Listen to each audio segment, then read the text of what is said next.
안녕하세요. 경매하는 직딩 아빠 경직아입니다. 제가 부동산 경매를 하면서 소소하게 경험했던 것들을 공유하는 채널입니다.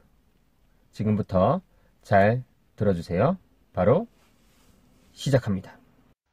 상가는 나중에 시세보다 높게 팔 수 있는가를 반드시 생각해야 합니다. 상가 투자를 임대 수익만 보고 판단하시는 분들도 많은데 그러면 곤란합니다. 매도까지 생각을 하셔야 합니다.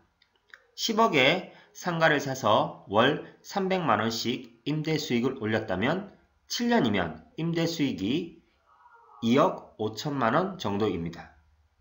그러나 7년 뒤 상가 시세가 하락해서 7억에 매도를 했다면 오히려 5천만원이 손해고 7년 일한 시간도 날아가 버리게 됩니다. 상가는 빌려서 장사하려는 사람에 비해 상가를 살려는 사람은 극히 일부이기 때문에 매도를 항상 염두에 두셔야 합니다.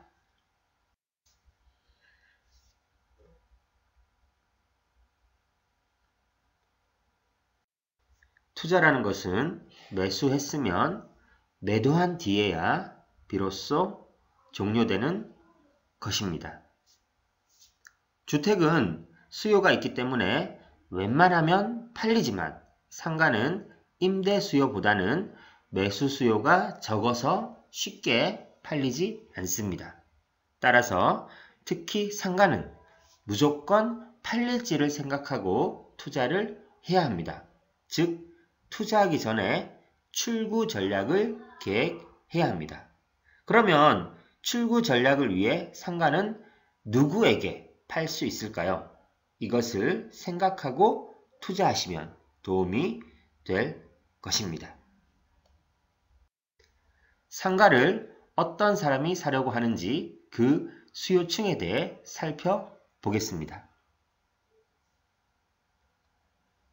임차를 해서 사업을 하던 사람들이 자기 사업이 자리가 잡히면 그 상가를 매수하려고 하는 경우가 많이 있습니다. 월세 300에 임차를 해서 월 매출이 2, 3천이 나오면 사업을 하는 임차인은 현 상태가 바뀌게 되는 것을 걱정합니다.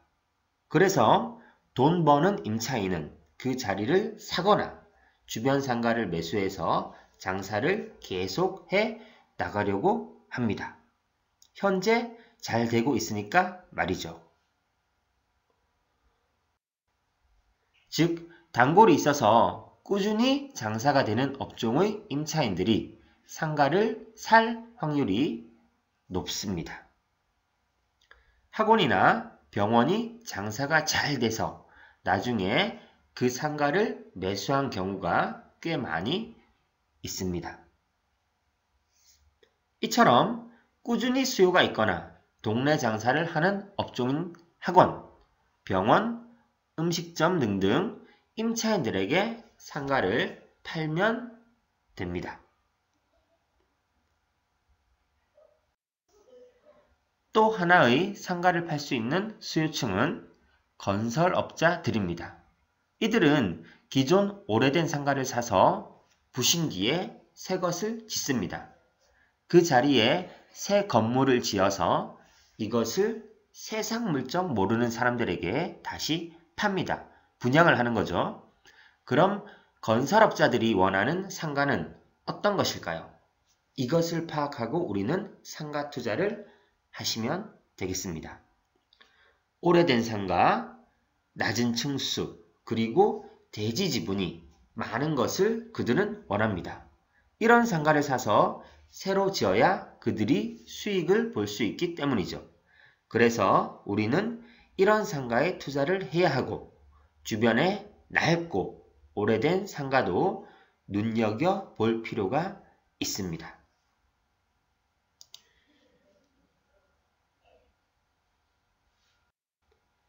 주택가에 붙어있는 근린 상가도 나쁘지가 않습니다.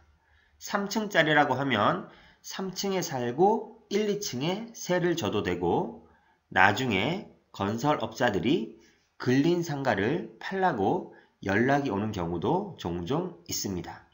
재개발 확률도 생각하시면 되겠습니다. 큰 지하 주차장이 있는 새 건물은 건설업자들이 사려고 하지는 않습니다. 이런 관점에서 접근하시는 것이 상가 투자의 올바른 방향입니다.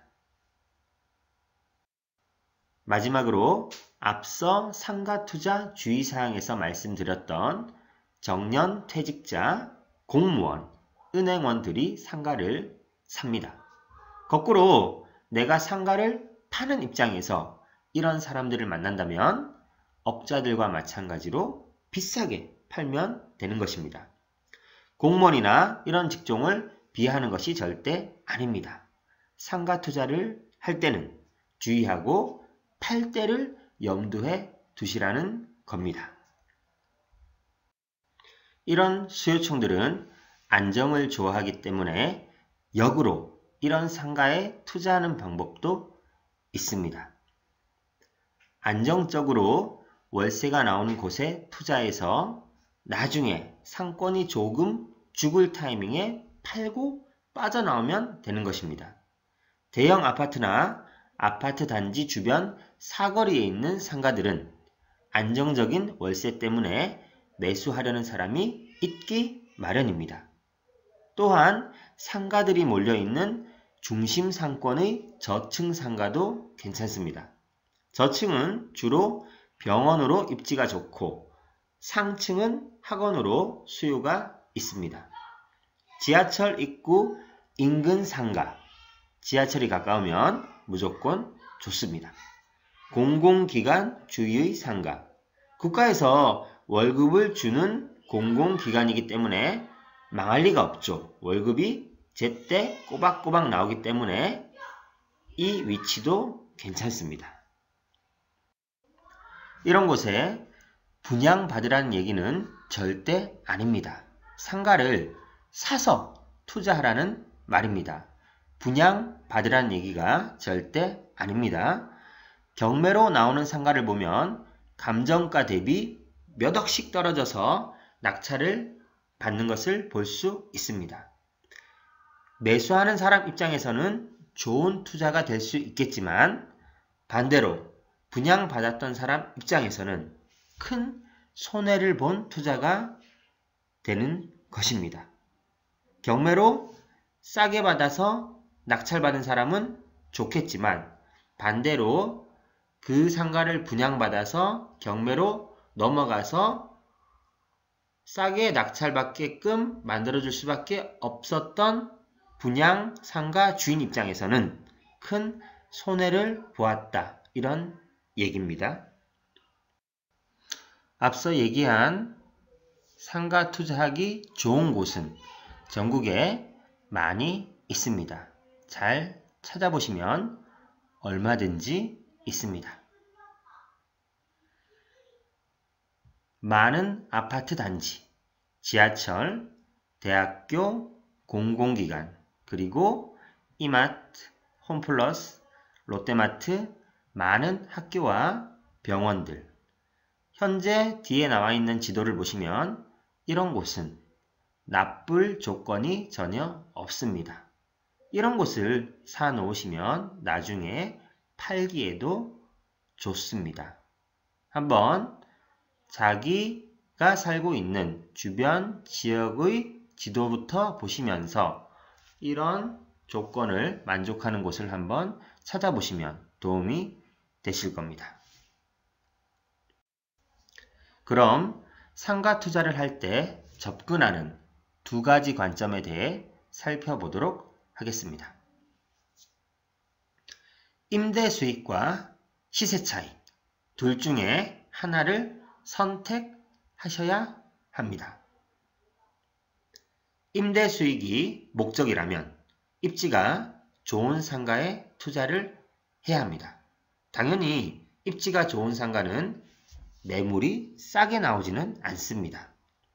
시세 차익은 크게 기대하지 말고 임대 수익으로 돈을 벌고 나중에 그냥 그 시세대로 팔면 되는 것입니다. 어차피 오랜 기간 동안 임대 수익으로 내가 수익을 올렸기 때문에 그 시세대로 팔아도 손해보는 장사도 아니고 이익을 남기는 장사였다. 이런 얘기입니다.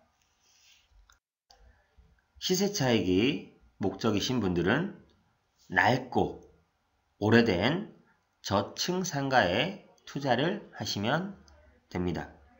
대지 지분도 많아야 합니다. 대지 지분은 건물 평수 대비 땅 평수로 이해하시면 되겠습니다.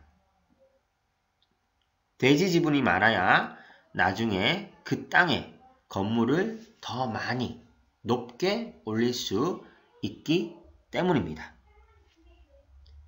시세 차익 투자기 때문에 상가 월세와 대출 이자가 비슷해도 보유하다가 상가가 오르기를 기다리면 되는 것입니다.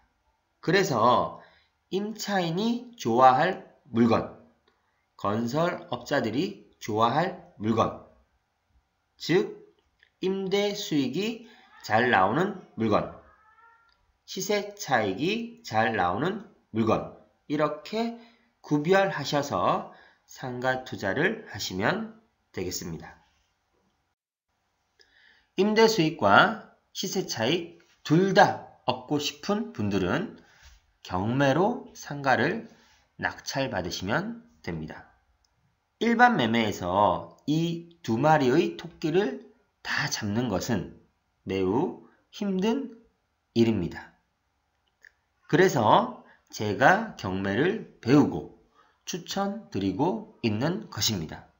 경매 공부는 부동산 투자에 정말 많은 도움이 됩니다. 상가 투자 핵심 정리 1. 상가 분양은 가급적 피하자. 2. 수익 확정이라는 말을 믿지 말자. 3. 상가를 사기 전에 팔 수 있을까를 먼저 생각하자. 4. 임대 수익과 시세 차익 둘 중 하나에 집중하자. 5. 경매는 이 두 마리의 토끼를 다 잡을 수 있다. 상가 투자 제대로 알고 투자하셔서 성공적인 수익을 올리시기 바랍니다.